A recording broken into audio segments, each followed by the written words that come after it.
Is it possible to make 10K a month through speaking? I didn't think it was possible when I first started, and for anyone who's aspiring to speak, I know what you're thinking. How can I scale this? How can I make any money from this? I want to give back, I want to speak to people, but where is the money? That's exactly what we're going to go through in this video. The first thing I did when I started on this journey was pretty much what you're doing now. Started speaking for free. And I got those gigs by sending out emails to schools all around my local area. I started with primary schools. And I had something to speak about, which was my running career. For those that don't know, I used to be a professional sprinter. So I would email schools with this exact script. Hey, my name is X. Previously, I used to do Y, and I want to tell your students about Z, and that's exactly what I did. And at that point, it was purely a volume game. I would send 100 emails a day, 5 days a week, 4 weeks in a month, every single week. So you can do the maths. That is 500 emails a week, 2,000 emails a month. And from those 2,000 emails that I'd send, I'd probably hear back from 20. So that's 1%. It's incredibly difficult at the start, but this is what you have to do to get the ball rolling. And over time, you have something called a snowball effect, where the bigger the snowball, the easier it gets. But at the start, it's teeny weeny snowball, and it's difficult to get through. And I can't sugarcoat how hard it is at the start. You have to create something from nothing, which is why it's super important that you're not scared of those free speaking engagements. Free speaking engagements are the gateway to where the money is, and that's because two things happen when you do free speaking engagements. The first one is that you get to practice, you get to get better, and at the moment you're probably nowhere near as good as you think you are. Trust me, I used to think I was really good until I watched my videos back, and then it was super cringy. But it's really important that you get those reps in. And the second thing is, the more testimonials you have, the more evidence you have, the easier it gets to get the next engagement. But at the start, if you have no testimonials, no evidence, it's going to be really hard. If you do it for free, you reduce the barrier for risk, and the lower the risk for the organization, the higher the likelihood of them booking you. If you're really struggling to get free engagements, go to your school, go to your children's school, go to your local school, go to your neighbor's school. I'm sure that there is some connection, there is some relationship you can leverage to get that first free speaking engagement. One of the things that I can't stress enough is that you need to give this time. Most people don't make it as professional paid speakers because they give up too soon, because they pivot too soon, because 3 months into it, 1 year into it, they don't get the results that they want, and then they quit. And I've seen it countless amount of times. I truly believe that this isn't even a game about who the best speaker is. It's a game about who the most resilient speaker is, who's willing to just keep going even when things are not working out. And I recently spoke at a conference in Johannesburg. It was a global conference, and there were 20 speakers from all over the world. And I'll be honest with you, some of those speakers were shaky, but what we all had in common there is that we had all been in the game for over 5 years. And I was probably one of the least experienced speakers there. Some of those speakers have been in the game for 20 years, and it literally takes years to figure it out. So don't underestimate the power of time. When you see some speakers that are where you want to be, the first question you should ask yourself is, how long have they been doing it? So I grew up in Italy, and I was told that there are many roads that lead to Rome, meaning there are many ways to make 10K a month. But let's go for the beginner way. If you're a beginner, the only way you can get to 10K a month through speaking, which is possible, is going to be through brute force, through effort, through volume. An average fee for a beginner speaker is £700. I'd say anywhere between £500 to £1,000 is solid for a beginner speaker.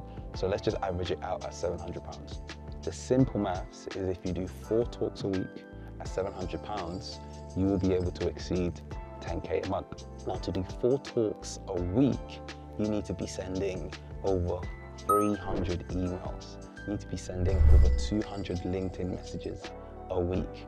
And I know that the vast majority of you are not going to do it because it's hard work.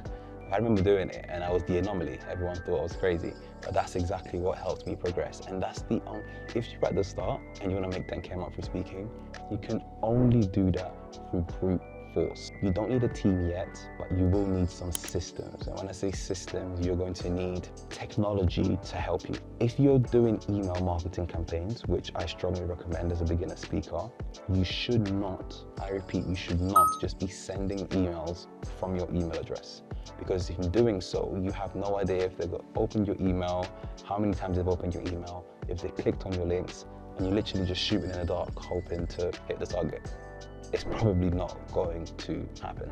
If you're running email marketing campaigns, you need a software, you need a tool. There are plenty. There is Apollo, there is Yesware.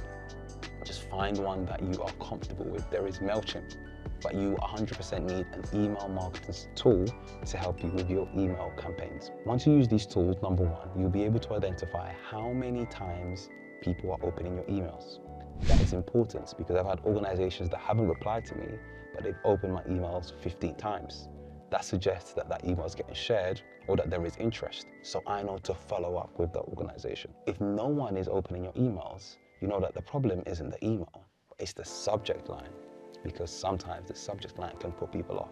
Or your emails are going into spam because you're adding too many attachments. See, if you're using email marketing tools, then you can have this diagnostic approach. And that's all it has to be, because though you're doing volume, you have to get better each time. You have to iterate and get better. There's absolutely no point doing volume if you're always doing the wrong things and you're always making the same mistakes. The whole point of doing volume is that you improve each and every time. And over time, you see those big improvements. So number one, the system that you need is an email marketing tool to help you with those emails. At that point, you're just running experiments. So experiment with a subject, experiment with the body of the email, experiment with the attachments that you put in. My advice is to keep the body of the email as short as possible and ask as many questions as possible. One of the big mistakes that people make when doing email marketing campaigns is that they just write a whole story in the email. But if you received an email that was this long, would you read it? You wouldn't. So try and keep the email as short and concise as possible. Honestly, the fewer words, the better. Don't add too many attachments. The first email that you send, you simply just want to get a response. So I will put somewhere in this video one of my cold email approaches from when I first started. And as you can see, I'm just asking questions and I'm keeping it short. The second system that you will need is some sort of CRM. And a CRM is basically a place where you can track everything that's happening. Because imagine you're sending out 300 emails a week and you don't know who's replied, when they replied, who to follow up with. It can get overwhelming. I remember when I used to do that, then I was sending 100 emails a day, every single day. I would be getting replies, but then the replies would get lost and it was just an absolute mess. I didn't know who to follow up with and I literally lost work. Sometimes I'd look back 2 months later, I'm like, oh my days, they actually wanted to work with me, but I didn't reply to them and didn't know who to follow up with.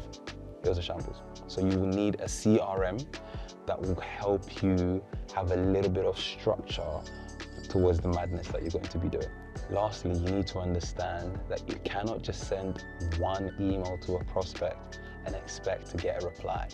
Honestly, when I first started, I will send a follow-up every day for 5 days. So those prospects will hear from me for 5 days, and 100%, I know what you're thinking. It feels icky, it feels salesy. Like I was in those exact same shoes, and until this day, I don't love doing it. But that is just the way it works. If you're just emailing a random person, selling them something, they're busy. They're not going to reply to you straight away. So even if you're going to add value to their work or their business, it might take them some time or a few attempts to get back to them. Every single entrepreneur understands that the follow-up is arguably more important than the initial message. So do not be shy. Send people emails, because you'd rather them send you an email back saying, please stop emailing me. At least they got back to you, you know that's a no, and you can move on. But the worst thing you can get is a maybe, when you're not sure whether you should go ahead or not. As you can tell, that's probably not sustainable. That will get you to 10K a month, but after 2 months, you're gonna be thinking, bruh, I don't wanna do this anymore. So the most scalable way of doing this, once you've gone through that process, which is a process that most speakers will have to go through, then it's all about having products and services on the back end. One of the secrets in speaking that most speakers don't tell you about is that they only use speaking as a way to attract leads. They only use speaking as a way to advertise all of the big boy stuff or big girl stuff that they have on the back end. And when I'm talking about products and services on the back end, I'm talking about one-to-one products. I'm talking about books. I'm talking about programs for corporations.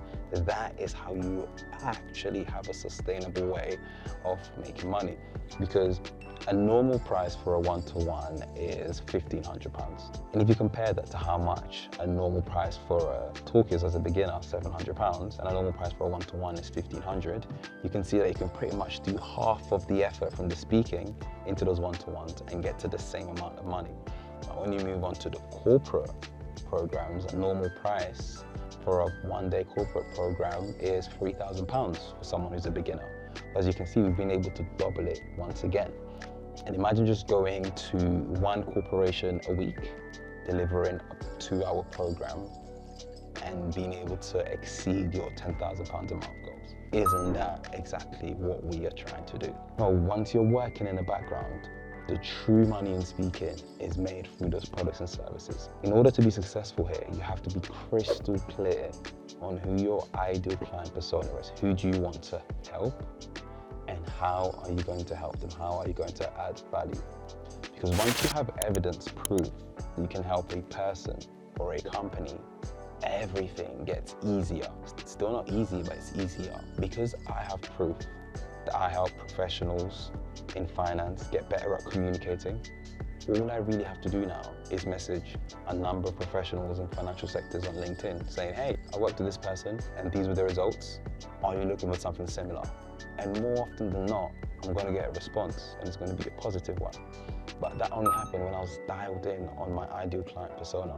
So it's really important that you figure out who you want to help and how you can help them.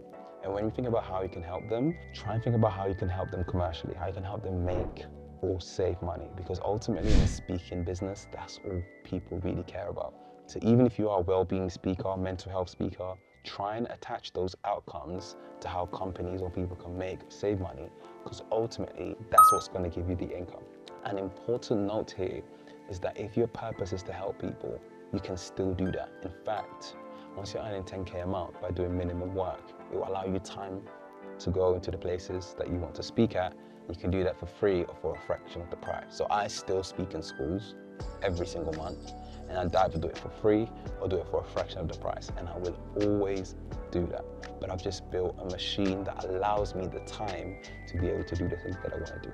So can you make 10K a month through speaking in 2026? You absolutely can. Stage 1 is going to be brute force, it's going to be volume.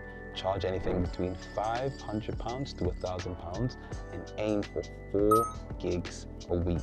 Once you do that for a little bit, once you get the testimonials, you dial down who your ideal client persona is and how you can help them, then you scale that business by having the products and services on the back end, by having the one-to-ones, by having the corporate programs that will allow you to charge more for less. And that is exactly how you can get to 10K a month in 2026. I am consulting some business owners that want to be able to scale to 10K a month. So you'll see a link in my bio.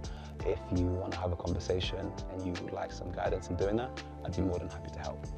Please make sure that you like, comment, subscribe, and tell a friend about how they can scale to 10K a month too.